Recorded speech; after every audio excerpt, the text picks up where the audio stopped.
Olá, turma, tudo bem com vocês? Muito bem, dando continuidade ao nosso conteúdo, hoje nós vamos falar sobre evapotranspiração. Na aula passada, nós falamos sobre as estações meteorológicas, sua importância, como ela pode ser utilizada, né?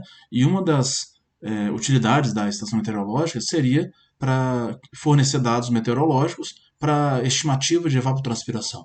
E hoje nós vamos aprender, entender melhor o que é essa evapotranspiração, ok?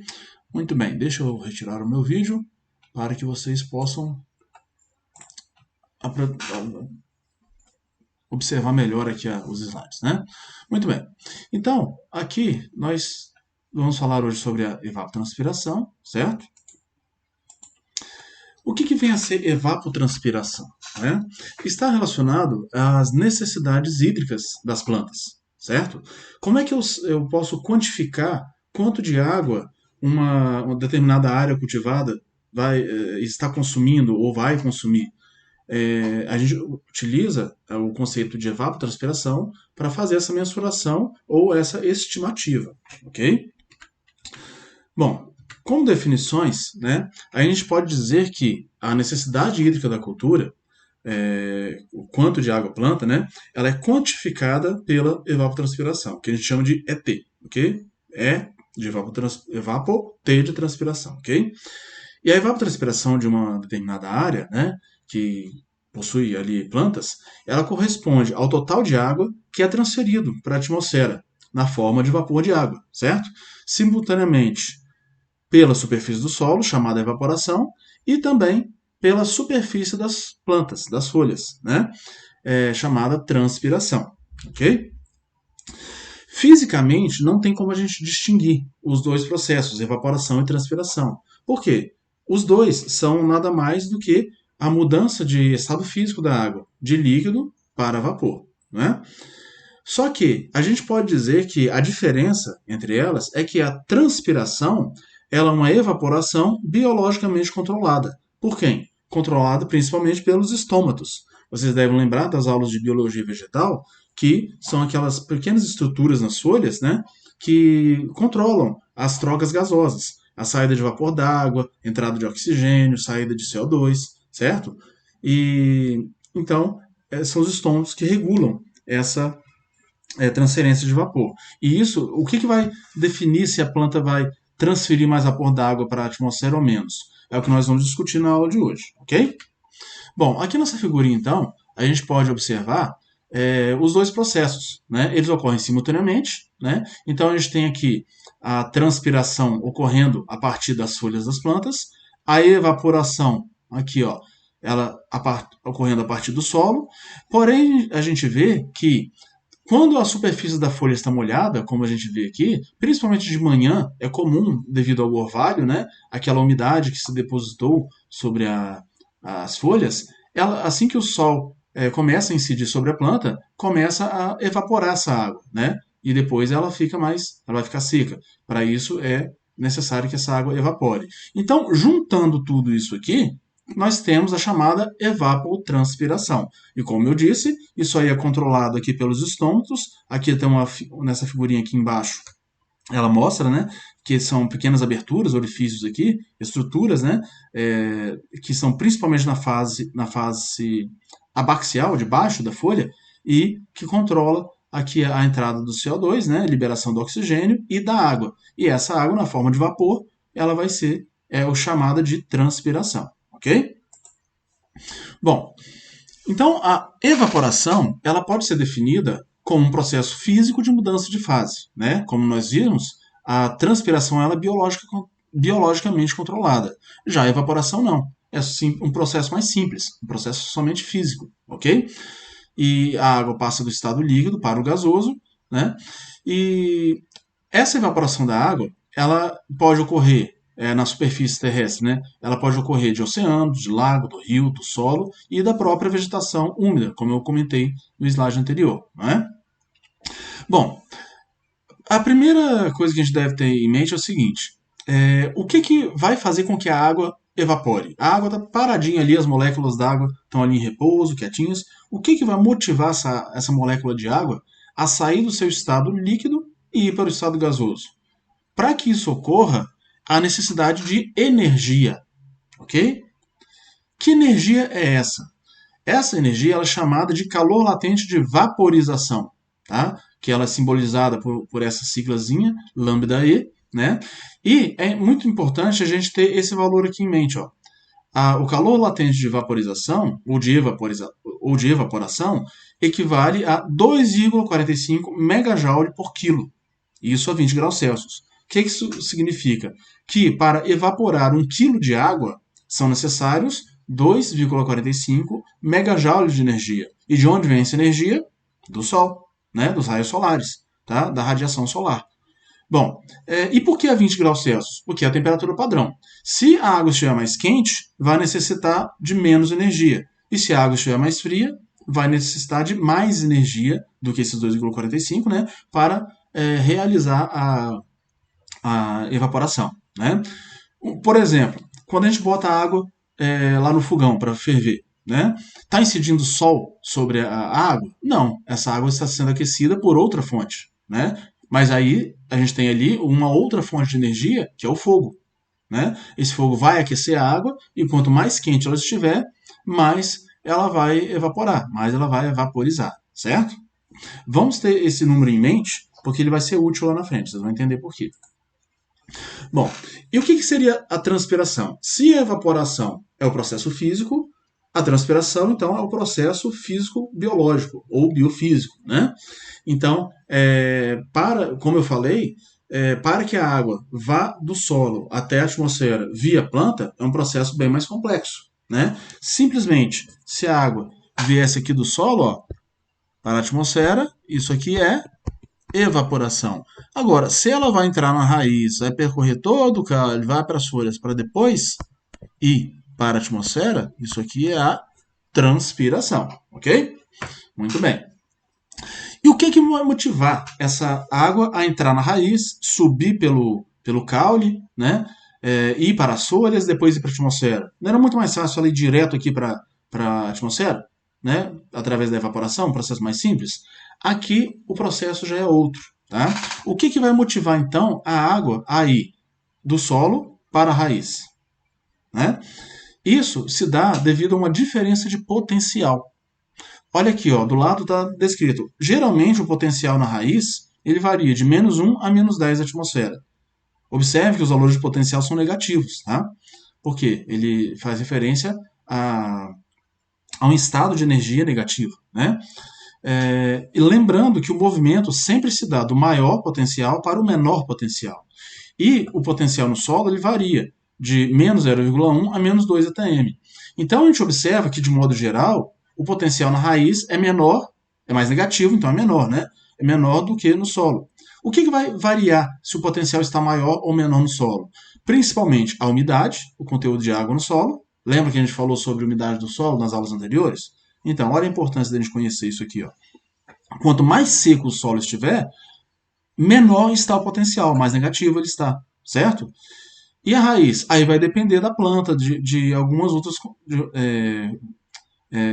coisas que vão acontecer dentro da planta, tá? Depende da espécie vegetal. Mais adiante nós vamos falar quais são os fatores da planta que promovem essa diferença de potencial aqui. Então vamos lá. A água está aqui paradinha. O que vai motivar ela a ir para dentro da raiz?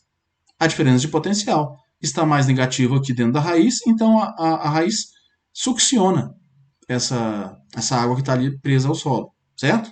E o que vai fazer com que essa água resolva subir aqui? Já viram a água subir morro? Não sobe, né? A não ser que seja bombeada. Mas espontaneamente ela não vai subir morro, né? E aqui também ela não vai subir espontaneamente. O que faz com que essa água suba aqui? De novo, a diferença de potencial. Por quê? O potencial nas folhas é ainda menor do que na raiz. Varia de -5 a -40 atmosfera. Então, o potencial menor aqui na folha faz com que ela succione. E como que essa água chega lá? Através do xilema, que são aqueles vasos lenhosos que vocês viram lá na biologia vegetal, né? Então a água ela vai subindo por esses capilares, esses pequenos vasos, né? E chega até as folhas, ok? Essa aí é a chamada teoria da coesão, ou seja, uma molécula de água é coesa à outra, né? Ou seja, então como elas têm essa ligação, quando uma molécula sobe, a outra sobe agarrada junto com ela. Esse processo aqui, gente, é um processo muito parecido quando vocês estão tomando lá o suco, o refrigerante com canudinho, né? Você faz uma sucção, você puxa com a boca, né? Então, o que você está fazendo aí, na verdade? Você está diminuindo o potencial dentro da sua boca. Por isso que o suco vem, ou a água vem pelo canudinho, né? E aí, é o mesmo processo, um processo bem parecido ali dentro da planta, tá? Só que são milhares de canudinhos ali dentro do caule da planta, certo? E uma vez essa água na planta, ela vai para a atmosfera. E novamente, o que vai motivar a água a sair da folha e ir para a atmosfera? De novo, a diferença de potencial. Então, o potencial na atmosfera está menor do que dentro da folha, então a folha vai perder a água para a atmosfera. Então, esse é o processo. Pela a evaporação do solo, potencial no ar menor do que no solo, a água evapora. Pela planta, potencial menor na raiz, menor ainda no caule, menor ainda na folha e menor ainda na atmosfera. Certo? Então a água entra na raiz, passa pelo caule, entra na folha e vai para a atmosfera. Ok? Bom, e o que seria então a evapotranspiração? Seria a união dos dois processos. Né? Então tem a planta ali cultivada sobre o solo, tá? A luz solar, que é a fonte de energia, vai incidir sobre a folha, essa folha vai realizar aí o seu metabolismo e vai liberar a água via transpiração. E o solo vai perder a água via evaporação. Ok? Bom, as unidades que a gente trabalha de evapotranspiração, elas podem se dar em termos de unidade de energia por área pelo tempo, né? Megajoule por metro quadrado por dia, ou em equivalente de altura de lâmina de água por unidade de tempo, chamada milímetro por dia. Lembrando, gente, que o milímetro, essa unidadezinha aqui, ó, milímetro, é a unidade mais comum que a gente usa na irrigação. Tá? Quando a gente vai quantificar a irrigação, a gente trabalha com milímetros. Lembrando que 1 milímetro é igual a 1 litro por metro quadrado. Né? Quer dizer o seguinte, se eu pegar uma área de 1 metro quadrado, 1 metro por 1 metro, e jogar 1 litro d'água sobre ele ali, e ele se acumular, né, se ele não escorrer, né, eu pegar uma régua e medir qual a leitura que eu vou ver na régua? 1 milímetro. E se eu jogar 10 litros d'água? 10 milímetros. Se eu jogar 1000 litros d'água? 1000 milímetros. Certo? Então, essa é a unidade que a gente utiliza para irrigação e para facilitar, quando a gente trabalha com evapotranspiração, para ser uma unidade equivalente, né, a gente trabalha com milímetro por dia, ok? Olha de novo aquele valor que eu comentei com vocês lá atrás, 2,45 megajoule. Né? Lembra qual era o calor latente de evaporação? Não era 2,45 megajoule por quilo? Aí ele de novo, ó. Então, se eu jogar aqui para unidade de área, né, eu vou ter que, para evaporar 1 milímetro, né, em um dia, eu vou precisar de 2,45 megajoule de energia. Por quê? 1 litro, a densidade da água não é 1? Então, 1 litro é igual a 1 quilo. Né? Para a água, isso é válido. A densidade é igual a 1. Então, 1 litro é igual a 1 quilograma de água. Certo? Bom, então, para evaporar 1 milímetro de lâmina d'água, né, são necessários 2,45 megajoule de energia. Que energia é essa? Só lembrando, a energia do Sol. A radiação solar, que vai fornecer essa energia aqui. Ok? Muito bem. Aqui tem uma tabelinha só para a conversão de unidades, tá? Mas é só para fins de consulta mesmo, porque às vezes você está fazendo uma leitura, encontra uma outra unidade, então aqui tem essa tabelinha para ajudar nessa conversão, tá? Mas não se preocupe muito com isso agora, não. Muito bem. Continuando, vamos falar agora sobre os principais fatores que afetam a evapotranspiração. A gente pode dividir em fatores do clima, da planta e do solo e de práticas de cultura. Né? Primeiro vamos falar sobre os fatores climáticos. Os principais fatores climáticos que interferem na evapotranspiração são a radiação solar, a temperatura do ar, a umidade do ar e o vento. né? O primeiro deles, saldo de radiação. Por que saldo de radiação e não só radiação? É porque a radiação solar, quando ela incide sobre a superfície terrestre, parte dela é refletida, né? Ou seja, é perdida. Então a gente tem que contabilizar o saldo, aquilo que foi realmente utilizado pela planta. Então a luz solar incide sobre a planta, parte é perdida e o que fica é o chamado saldo de radiação. E quanto mais energia é utilizada pela planta, mais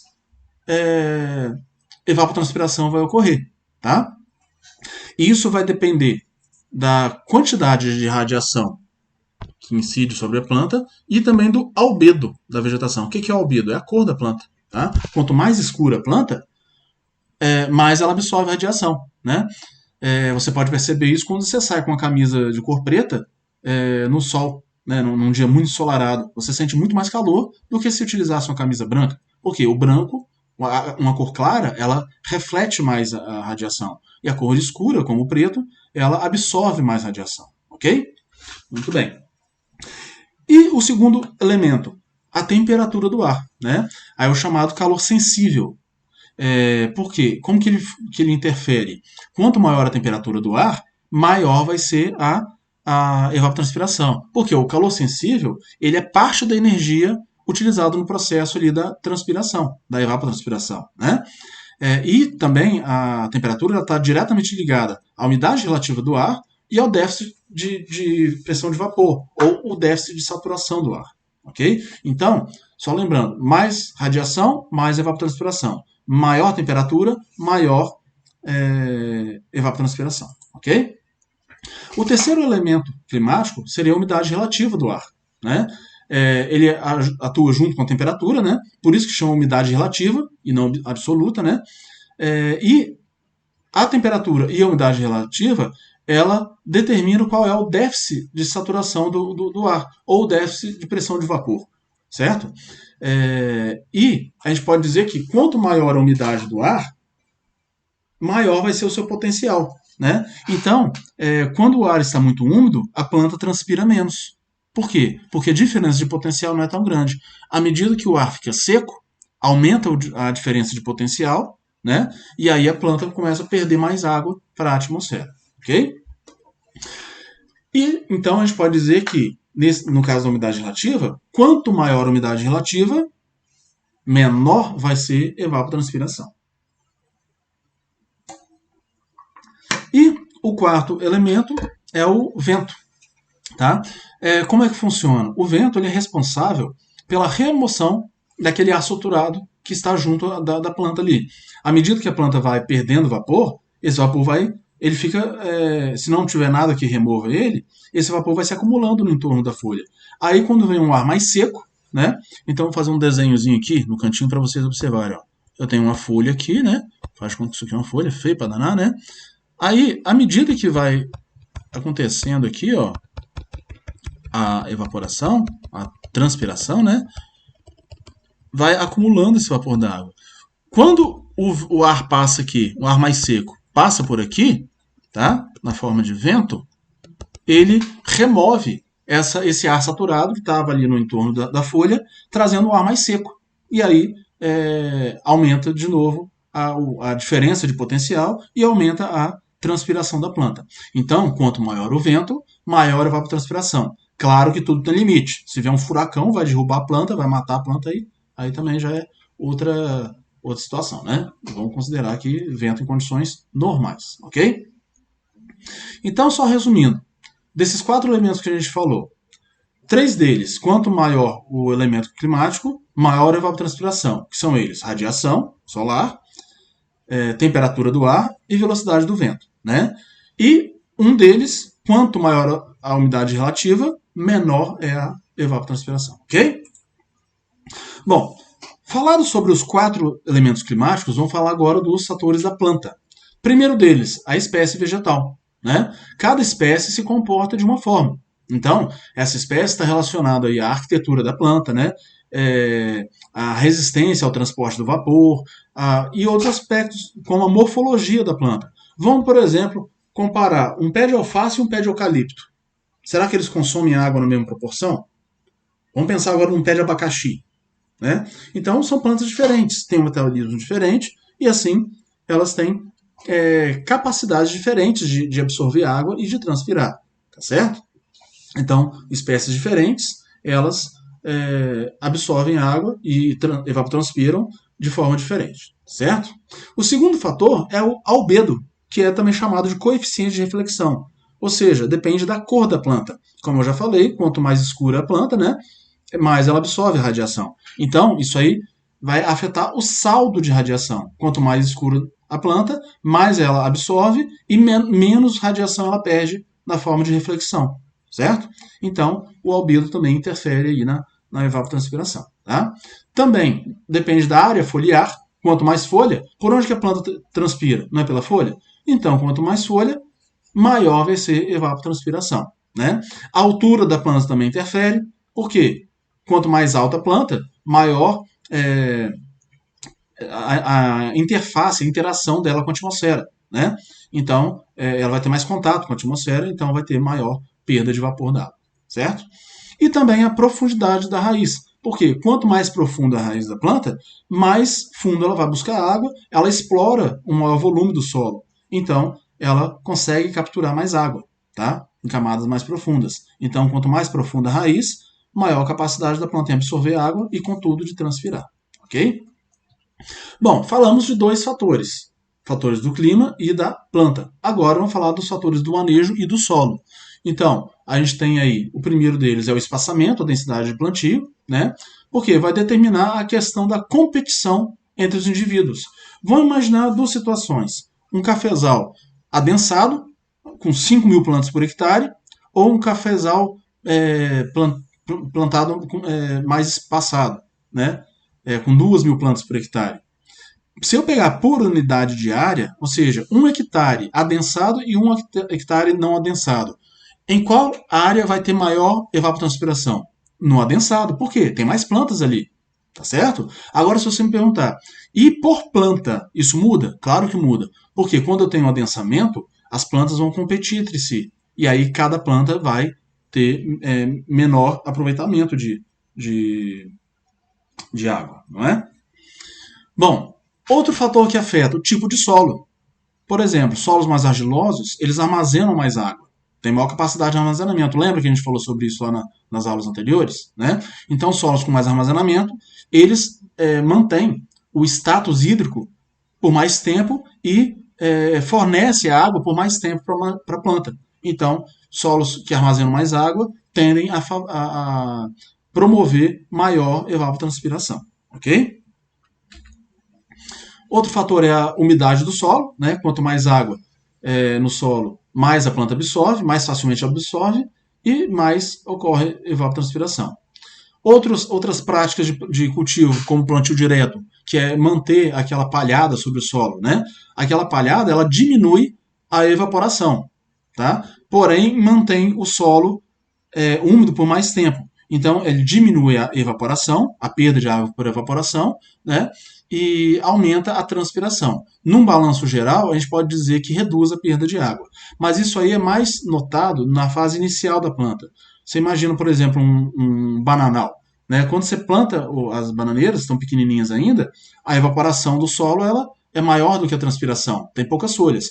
Mas depois que as bananeiras crescem e praticamente sombreiam todo o solo, aí se você tiver palhada ali não vai interferir tanto. Ok? Bom, e por fim, outro fator que afeta a evapotranspiração são aqueles impedimentos físico-químicos. Não é? Por exemplo, impedimento físico, uma camada compactada de solo, né, logo abaixo das raízes. Como isso aí vai impedir o crescimento da planta, da raiz da planta, então vai diminuir a exploração daquele volume de solo. Ou um impedimento químico, alguma camada com alumínio tóxico, ou algum outro elemento que seja tóxico para a planta, vai reduzir o crescimento radicular. E assim vai haver menos absorção de água. Ok? Muito bem. Com isso, a gente finaliza essa parte inicial da evapotranspiração, certo? Deixa eu voltar meu vídeo aqui para vocês me verem. Muito bem, então eu aqui, ó. Então, eu vou deixar esses slides à disposição para vocês olharem também, tá? Vocês podem assistir a aula quantas vezes vocês quiserem. E Qualquer dúvida, vocês podem mandar mensagem para mim. Pode ser via WhatsApp, tá? Ou por e-mail. Tem meu e-mail aí no primeiro slide, ok? Por hoje é só e até a semana que vem.